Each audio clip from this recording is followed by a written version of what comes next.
Olá, sétimo ano, tudo bem? Então, friozinho, né? Semana de avaliações, bom para ficar em casa, um bom chocolate quente, um caldo, uma sopa. Estudar, fazer os trabalhos e voltar para a cama.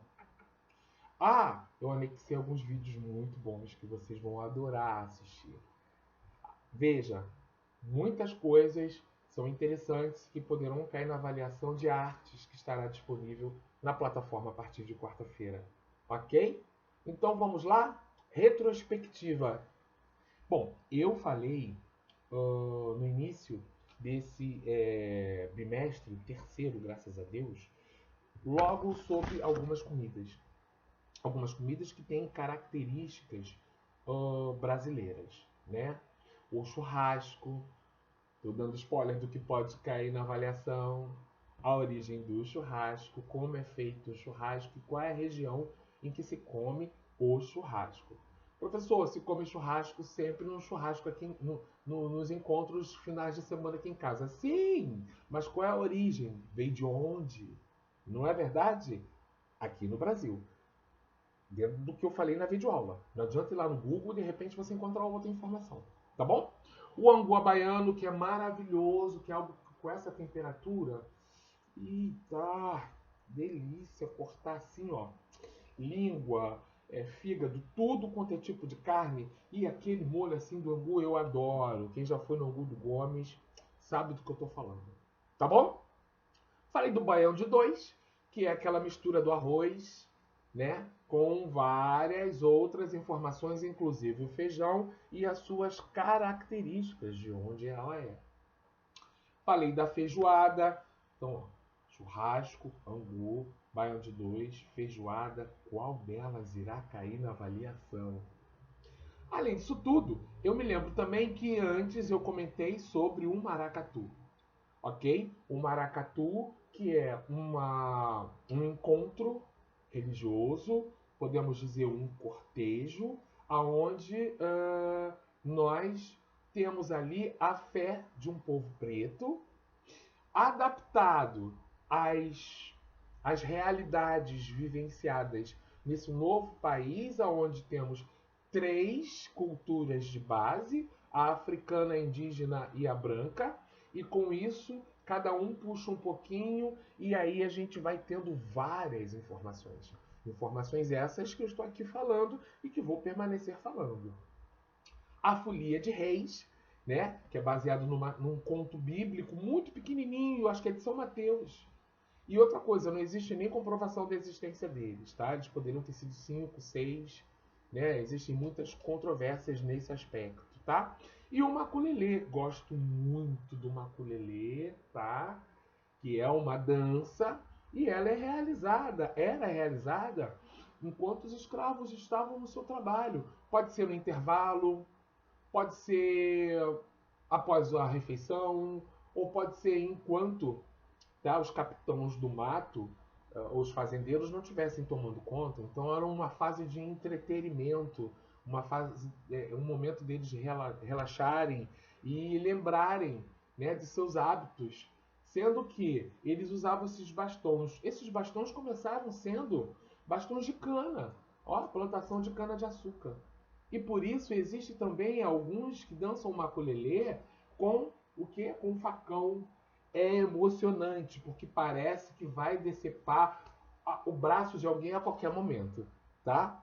E também à noite, por hábito, como às vezes eles não tinham hora para largar o serviço, a gente pode encontrar também o maculelê, aonde eles tacam fogo na ponta do bastão e dançam à noite. Olha quanta informação, hein? Tô dando spoiler. A gente tem o carimbó e o jongo.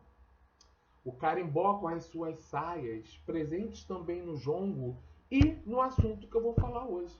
O carimbó você sabe que é do Belém do Pará, o jongo da região sudeste. A gente falou muito até sobre essas saias, os efeitos que elas fazem, e agora o tambor de crioula. Tambor de crioula. E aí? Tambor de crioula. Para a gente poder entender o que é o tambor de crioula também, da região norte, a gente tem que entender que existem e existia muito mais um preconceito para com o meu povo preto no continente, tá? Não vou falar no país, no continente, porque nos Estados Unidos foi assim, em Cuba sempre foi assim. Nós éramos escravizados, nós tínhamos um nome que era imposto. Faziam a gente esquecer o nosso nome, a gente não podia praticar a nossa língua, a gente não podia praticar os nossos ritos, porque tudo diziam, isso é macumba, isso é feitiçaria, você para com isso. Então, quando, inclusive os meus ancestrais, eles iam para acompanhar os seus patrões, senhorzinhos, à igreja, eles tinham que ficar do lado de fora. Ou no máximo em pé, ali perto da porta do lado de dentro. Quando vocês entrarem numa igreja, percebam que quando você mal entra, tem um espaço ali, um espaço, um vão. E aí, por aqui entram os noivos e tem as cadeiras. Atrás das cadeiras tem aquele vão. Eram ali que eles ficavam. Eles não podiam avançar. E sempre quando eles queriam cultuar, orar, rezar por algum santo, sempre faziam os deboches. Reza para São Benedito. Por quê? Porque ele é preto igual você. Então, preto tem que rezar para preto. Até no céu tem uma cota, gente. Um santo preto. Mas a nossa padroeira do Brasil, que eu ainda vou falar sobre ela em algum momento, e aguarde, não vai demorar muito, também é preta. Então, o que acontece? Os negros começavam a cultuar esse santo e agradecer, e nas letras, gente, a maioria das letras, seja, memoriza isso, que isso vai facilitar a sua compreensão. A maioria das letras, elas podem ter ritmos diferentes, os gêneros, né? Tipo a capoeira, o maculelê, o jongo, o tambor de crioula, o carimbó, mas a maioria das letras são músicas de clamor, piedade. Ele sofreu muito. Eram orações de desespero. Eram orações com mensagens de fé, de esperanças. Ou então palavras trocadas para informar o que estava acontecendo na Casa Grande ou com os fazendeiros ou os capitães do mato que estivessem tomando conta. A maioria é sempre assim. Ou então a gente tinha esse hábito, olha, me reportei por tempo.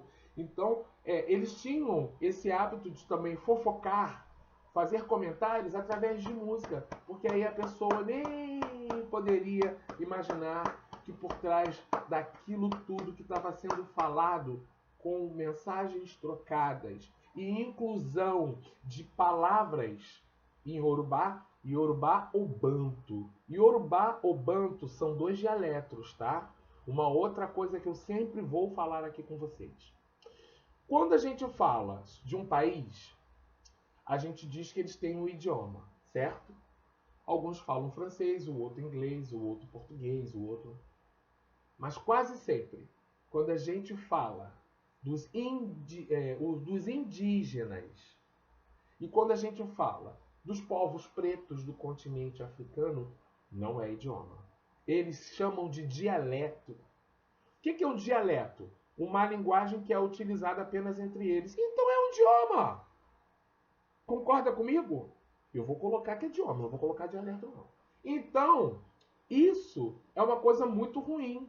São vários mecanismos que fazem nós, né, de pele escura, a ter uma dificuldade de ser feliz, de sorrir, de festejar a vida e ter o prazer de estar aqui conversando. Porque o tempo todo estão te dizendo que você é feio, que a tua pele é de sujeira, que você é imundo, que você não vale nada. E a gente ouve tantas essas coisas e as portas são tão fechadas pra gente que a gente acaba virando realmente outra coisa. Então, vamos parar por aqui, tá? Então, fiquem atentos a essas informações, tá? Porque isso vai cair, as nossas lendas, os ditados populares, tá? Então, fique atento porque, se não ficar atento, camarão que dorme a onda leva. Olha aí, camarão que dorme a onda leva, nada mais é do que um ditado popular. Como quem diz, quem chegar por último é a mulher do padre. Outra mensagem que eu acabei de colocar aqui, que faz parte do ditado popular. que também vai cair. E para poder finalizar, as cantigas de roda, tá? Então vamos lá uma. São tantas. Tem uma que não pode mais ser cantada. Atirei o pau no gato, mas o gato não morreu. Não pode mais atirar o pau no gato. Não é politicamente correto, mas isso é uma cantiga de roda. Eu sempre brincava isso com vocês, pessoal do 7º ano, gente. Escravos de Jó jogavam caxangá, tira a bota, deixa ficar. Então,